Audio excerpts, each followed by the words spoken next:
तो स्टूडेंट्स कैसे हैं आप सब। आई होप आप लोग अच्छे होंगे और आप लोगों का स्टडी भी इसी तरीके से चल रहा। जैसा कि पता है आपको, मैं जो है डेली क्यूज MCQ लाता हूँ पैरामेडिकल और BSc नर्सिंग के लिए। आज भी लाए हैं, तो सभी स्टूडेंट्स क्लास से जुड़ जाइए। और अगर आपको कल का वीडियो अच्छा लगा हो तो चैनल को सब्सक्राइब भी कर लीजिएगा और दोस्तों के साथ शेयर भी कर दीजिएगा। चलिए करते हैं, आज के सेशन को स्टार्ट करते हैं। तो चलिए पहले क्वेश्चन का राइट आंसर दीजिए आप लोग। चलिए पहला क्वेश्चन क्या है, हाँ याद रखिएगा। तो ये आज का जो MCQ है केमिस्ट्री से लिया गया है, ठीक है। तो सारा का सारा क्वेश्चन केमिस्ट्री से है। सभी स्टूडेंट राइट आंसर दें। क्वेश्चन क्या है पढ़िए। क्वेश्चन क्या है आप लोग पढ़िए, फिर आंसर दीजिए। क्या होगा राइट आंसर। क्वेश्चन मैं पढ़ दे रहा हूँ, आप लोग है ना इसका राइट आंसर दीजिएगा। क्या होगा, मानव शरीर में तत्वों की प्रतिशत प्रचुरता का सही क्रम है। मानव शरीर में तत्वों की प्रतिशत प्रचुरता का सही क्रम है। क्या होगा राइट आंसर। क्या होगा राइट आंसर इसका। ऑप्शन ए होगा या ऑप्शन बी होगा या ऑप्शन सी होगा या ऑप्शन डी होगा। क्या होगा राइट आंसर। मानव शरीर में तत्वों की प्रतिशत प्रचुरता का सही क्रम है। तो याद रखिएगा, सबसे पहले एक डाटा देते हैं आप लोगों को, है ना, याद रखिएगा। हमारे शरीर में जो है पोटेशियम की जो है ना प्रतिशत मात्रा होनी चाहिए, है ना, वो होना चाहिए 170 mg, ठीक है। और जो है सोडियम का होना चाहिए, सोडियम का जो होना चाहिए 90 mg होना चाहिए, के आसपास होना चाहिए, ठीक है। और उसके बाद जो है Fe का होना चाहिए 5 mg मिलीग्राम। उसके बाद जो है याद रखिएगा कॉपर का होना चाहिए 0.05 mg, ठीक है। अब राइट आंसर दीजिए इस क्वेश्चन का क्या होगा। तो देखिए इसके अनुसार से इसका जो राइट आंसर होना चाहिए ऑप्शन नंबर ए जो है इसका करेक्ट आंसर होगा। पहले क्या होना चाहिए, पोटेशियम, उसके बाद जो है फेरम होना चाहिए, उसके बाद जो होना चाहिए कॉपर होना चाहिए। इसमें तो सोडियम दिया नहीं है, ठीक है, इसलिए ऑप्शन नंबर ए जो है इसका क्या हो जाएगा, सही हो जाएगा। चलिए अगले प्रश्न का राइट आंसर दीजिए आप लोग। चलिए ए रहा आपके सामने अब क्वेश्चन नंबर 2। क्वेश्चन को पढ़िए और राइट आंसर दीजिए।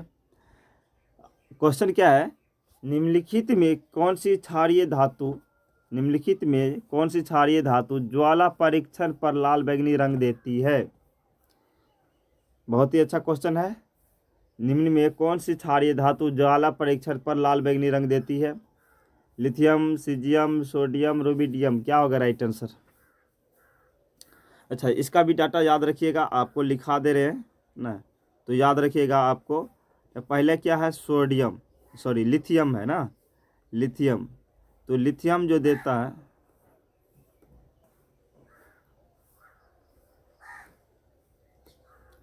देखिए ध्यान दीजिएगा ना, लिथियम जो देता है वो देता है आपका लाल रंग, ठीक है। ज्वाला परीक्षण में लाल रंग देता है लिथियम, ठीक। उसके बाद आ जाता है सीजियम, ठीक है। सीजियम जो देता है वो देता है नीला रंग, ठीक। उसके बाद आपका आ जाता है सोडियम, सोडियम जो देता है आपका सुनहरी, सुनहरी पीला रंग देता है, ठीक है। सुनहरी और पीला रंग यानी कि गोल्डन येलो कलर का रंग देता है, ठीक है। लेकिन आपका रुबिडियम जो है ऑप्शन नंबर 4 में दिख रहा है, रुबिडियम है ना, ये कैसा रंग देता है, ये लाल बैंगनी रंग देता है, ठीक है। रेड वॉलेट रंग इसको कहा जाता है, रेड वॉलेट कलर का देता है, ठीक है, रुबिडियम। इसलिए इस क्वेश्चन का राइट आंसर हो जाएगा ऑप्शन नंबर डी जो इसका करेक्ट आंसर होगा, ठीक है। चलिए बढ़ जाता है अगले प्रश्न की तरफ। चलिए इस क्वेश्चन का राइट आंसर दीजिए आप लोग। क्वेश्चन नंबर 3 का राइट आंसर दीजिए। क्वेश्चन क्या है, क्वेश्चन है जल की अस्थायी कठोरता किसके द्वारा दूर की जाती है। जल की अस्थायी कठोरता किसके द्वारा दूर की जाती है। ऑप्शन है आपका कैल्शियम कार्बोनेट, ऑप्शन बी में है कैल्शियम हाइड्रोक्साइड, ऑप्शन सी में है कैल्शियम फॉस्फेट, ऑप्शन डी में है हाइड्रोजन क्लोराइड। क्या होगा राइट आंसर? जल की कठोरता किसके द्वारा, अच्छा अस्थायी कठोरता के बारे में बात कर रहा है, ठीक है। तो क्या होगा राइट आंसर? तो ध्यान में रखिएगा, इसका जो राइट आंसर होगा ऑप्शन नंबर बी जो होगा करेक्ट आंसर होगा, कैल्शियम हाइड्रोक्साइड यानी कि OH का होल ट्वाइस, ठीक है। आप लोगों को कमेंट बॉक्स में इसका राइट आंसर देना है। एक क्वेश्चन पूछ रहे हैं, है ना, कि जल का जो है ना अस्थायी कठोरता किसके द्वारा दूर की जाती है। यहाँ पे लिखा है अस्थायी, ठीक है, लेकिन अस्थायी कठोरता जो है किसके द्वारा दूर की जाती है? अस्थायी कठोरता, ठीक है, किसके द्वारा दूर की जाती है, ठीक है। चलिए अगले प्रश्न का राइट आंसर दीजिए आप लोग। क्वेश्चन नंबर 5 का राइट आंसर दीजिए। क्वेश्चन नंबर 5 में क्या पूछा जा रहा है? क्वेश्चन नंबर 5 में है, निम्नलिखित में कौन सा लुईस अम्ल है? बहुत ही अच्छा क्वेश्चन है, प्रीवियस क्वेश्चन है ना, बहुत बार क्वेश्चन पूछा गया है, तो राइट आंसर देना है। निम्नलिखित में कौन सा लुईस अम्ल है? PCl3 होगा, या फिर एल्युमिनियम क्लोराइड होगा, या नाइट्रोजन क्लोराइड होगा, या फिर अर्जेंटम क्लोराइड होगा। क्या होगा right answer? PCl3, AlCl3, NCl3, AsCl3, क्या होगा राइट आंसर? तो ध्यान में रखिएगा, इसका जो राइट आंसर होगा वो हो जाएगा आपका ऑप्शन नंबर बी जो इसका करेक्ट आंसर होगा, ठीक है। ऑप्शन नंबर बी जो इसका करेक्ट आंसर होगा, AlCl3। और भी है ना लुईस अम्ल होते हैं, है ना, तो इसका एक आठ उदाहरण लिखा देते हैं जिसको आपको ध्यान में रखना, जैसे कि FeCl3, FeCl3 एक प्रकार का लुईस अम्ल है। BF3 भी जो है एक प्रकार का लुईस अम्ल है, ठीक है। अगर आपसे पूछे क्षारीय लुईस क्षार का उदाहरण याद रखिएगा। अगर क्षार के बारे में आपसे पूछ दे तो क्षार का उदाहरण याद रखिएगा, BeCl2,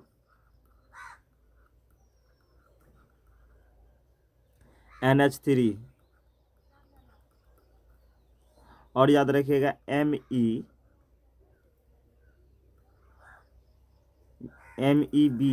ठीक है। ये जो है ना किसका उदाहरण है? लुईस क्षार का उदाहरण है, ठीक है। चलिए बढ़ते हैं अगले प्रश्न की तरफ। इस क्वेश्चन का राइट आंसर दीजिए आप लोग। क्वेश्चन क्या है?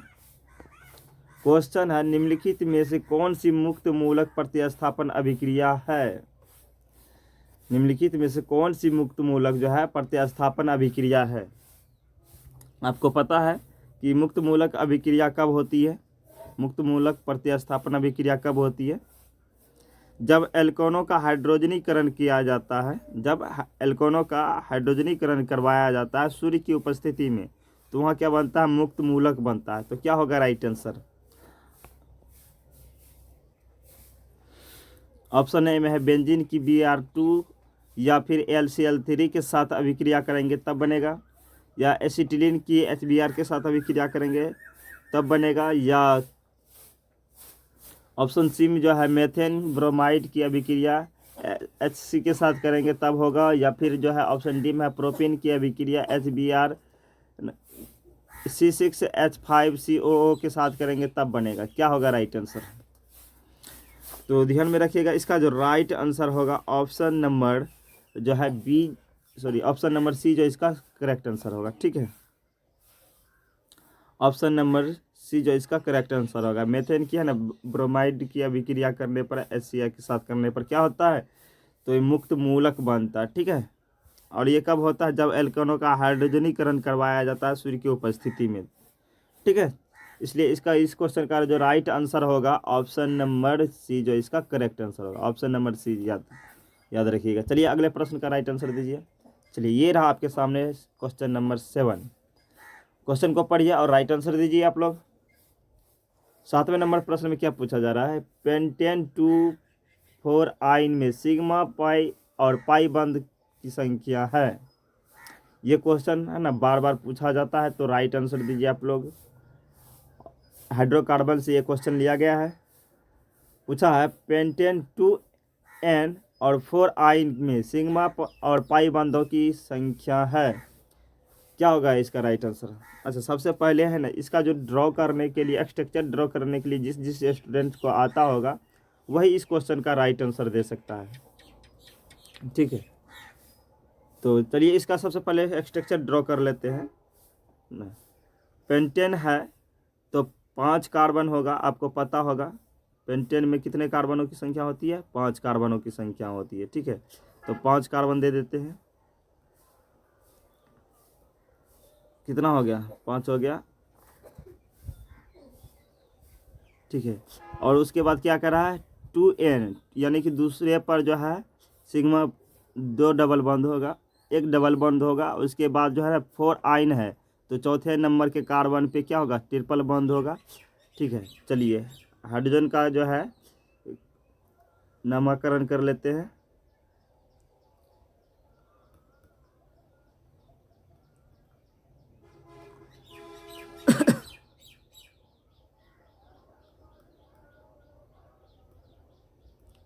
ये रहा इसका ड्रॉ।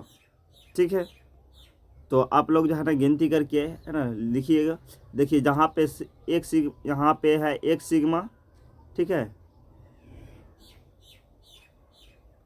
1 सिग्मा और ये 1 पाई बॉन्ड है। ठीक है, यहाँ पे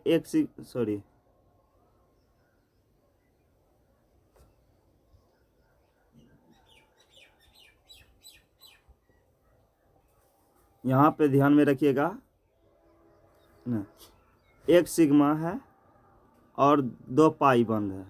ठीक है, और इधर देखिएगा यहाँ पे सिंगल बॉन्ड जहाँ पे होता है सिर्फ सिग्मा सिग्मा ही होता है, यहाँ पे क्या होगा, सिग्मा सिग्मा ही होगा।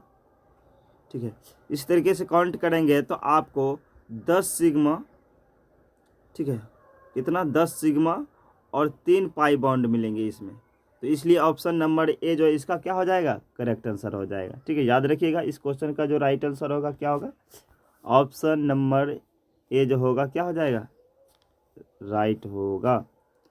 ठीक है, याद रखिएगा 10 सिग्मा बॉन्ड और 3 पाई बॉन्ड होगा। ठीक है, इस क्वेश्चन में। चलिए अगले प्रश्न का राइट आंसर दीजिए।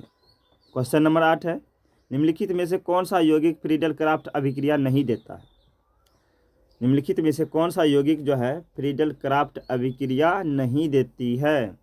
क्या इसका राइट आंसर बेंजीन होगा या जाइलिन होगा या नाइट्रोबेंजीन होगा या फिनॉल होगा, क्या होगा राइट आंसर।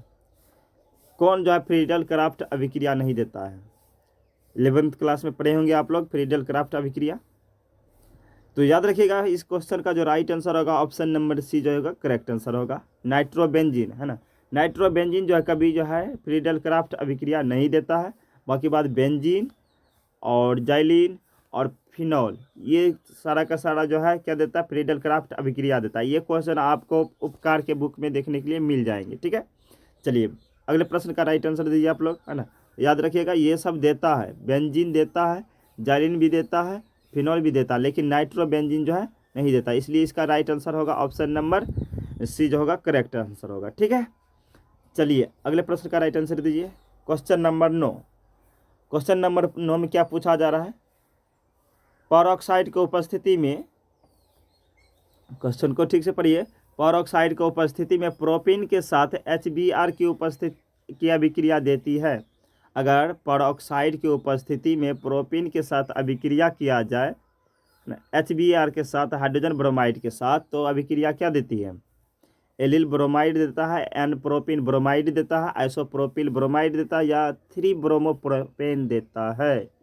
क्या होगा राइट आंसर, एलिल ब्रोमाइड या एन प्रोपिल ब्रोमाइड या आइसोप्रोपाइल ब्रोमाइड या फिर 3 ब्रोमोप्रोपेन, क्या होगा राइट आंसर।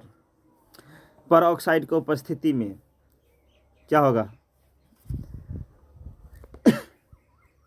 तो याद रखिएगा इसका जो करेक्ट आंसर होगा ऑप्शन नंबर बी जो इसका करेक्ट आंसर होगा। ठीक है, जब हम लोग परऑक्साइड की उपस्थिति में प्रोपेन के साथ अभिक्रिया हाइड्रोजन ब्रोमाइड के साथ कराते हैं तो एन प्रोपेल ब्रोमाइड देता है। ऑप्शन नंबर बी जो इसका करेक्ट आंसर होगा। ठीक है, चलिए अगले प्रश्न का राइट आंसर दीजिए।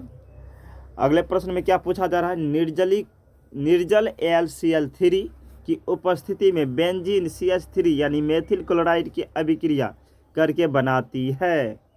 क्या होगा, निर्जल AlCl3 की उपस्थिति में बेंजीन CH3Cl यानी मेथिल ब्रोमाइड की, है ना, के साथ अभिक्रिया करके बनाती है। क्या बनाती है, टाइलुइन बनाती है, या क्लोरोबेंजीन बनाती है, या बेंजीन क्लोराइड बनाती है, बेंजीन क्लोराइड, या फिर जाइलिन बनाती है। क्या होगा राइट आंसर? सभी क्वेश्चन का राइट आंसर दिए होंगे आप लोग, उम्मीद करते हैं। इस क्वेश्चन का भी राइट आंसर दीजिए आप लोग। अगर सेशन अच्छा लगता है तो आप लोग लाइक और सब्सक्राइब भी जरूर कर लीजिएगा, ठीक है। तो चलिए, इस क्वेश्चन का जो राइट आंसर होगा, जब निर्जल LCl3 की उपस्थिति में बेंजीन मेथिल क्लोराइड की अभिक्रिया करते हैं तो यह हमको देता है टोल्यूइन। इसलिए ऑप्शन नंबर ए जो इसका करेक्ट आंसर होगा, ठीक है। इस याद रखिएगा, ऑप्शन नंबर ए जो इसका करेक्ट आंसर होगा, ठीक है। इस क्वेश्चन का जो है सारा का सारा क्वेश्चन का जो है, अगर आप PDF फॉर्म में चाहते हैं तो हमारे चैनल के डिस्क्रिप्शन में आपको लिंक दिया गया है टेलीग्राम का, तो वहाँ से डाउनलोड कर सकते हैं, ठीक है। चलिए, अगले प्रश्न का राइट आंसर दीजिए। देखिए, एक क्वेश्चन छूट गया था, चौथे नंबर का क्वेश्चन, उसको याद रखिएगा, उसका राइट आंसर दीजिए आप लोग। क्वेश्चन क्या है? निम्नलिखित में से कौन सा उभयधर्मी प्रकृति का ऑक्साइड है? ये जो आपके सामने 4 ऑक्साइड दिए हैं, ठीक है। तो इसमें कौन सा जो है उभयधर्मी ऑक्साइड होगा? उभयधर्मी ऑक्साइड किसे कहते हैं? जो अम्ल और क्षार दोनों की जैसा बिहेव करे उसी को कहा जाता है उभयधर्मी ऑक्साइड, ठीक है। ऐसा ऑक्साइड जो अम्ल और क्षार की तरह बिहेव करे। तो इसमें से क्या होगा राइट आंसर? निम्नलिखित में कौन सा उभयधर्मी प्रकृति का ऑक्साइड है? क्या होगा? AlClO नहीं sorry Cl2O7 Na2O N2O Al2O3। क्या होगा राइट आंसर? तो याद रखिएगा, इसका जो करेक्ट आंसर होगा उभयधर्मी का Al2O3 होगा। क्या होगा? Al2O3 इसका क्या होगा? करेक्ट आंसर होगा। और कौन कौन से ऐसे तत्व हैं जो उभयधर्मी प्रकृति रखते हैं? तो याद रखिएगा, यहाँ पे लिखा दे रहे ना, जैसे जिंक हो गया आपका ना, जिंक का ऑक्साइड उभयधर्मी ऑक्साइड होता है। एल्युमिनियम का ऑक्साइड जो होता है ना, उभयधर्मी होता है, ठीक। उसके बाद याद रखिएगा बेरिलियम, और उसके बाद क्रिप्टॉन, गैलियम, ठीक। उसके बाद याद रखना आपको Pb यानी लेड जिसको कहते हैं। उसके बाद है आपका Sn यानी टीन, ठीक है। ये जो है आपका क्या है, सारा का सारा देने वाला है उभयधर्मी ऑक्साइड होते हैं। ये सारा का सारा क्या होता है? Zinc, aluminium, beryllium, gallium, krypton और Pb और Sn, ये सब जो होते हैं कैसा होता है? उभयधर्मी ऑक्साइड होते हैं। इसके ऑक्साइड जो होते हैं उभयधर्मी होते हैं, ठीक है। इसलिए इसका क्वेश्चन का राइट आंसर होगा ऑप्शन नंबर डी जो इसका करेक्ट आंसर होगा Al2O3, ठीक है, याद रखिएगा। तो फ्रेंड्स, ये थे आज का हमारा 10 इम्पोर्टेंट क्वेश्चन केमिस्ट्री के। अगर आपको सारा का सारा प्रश्न अच्छा लगा हो, क्लास यूजफुल लगा हो, तो आप हमारे चैनल को लाइक, सब्सक्राइब और शेयर ज़रूर करिएगा। चलिए, मिलते हैं अब अगले सेशन में। तब तक के लिए बाय बाय, टेक केयर।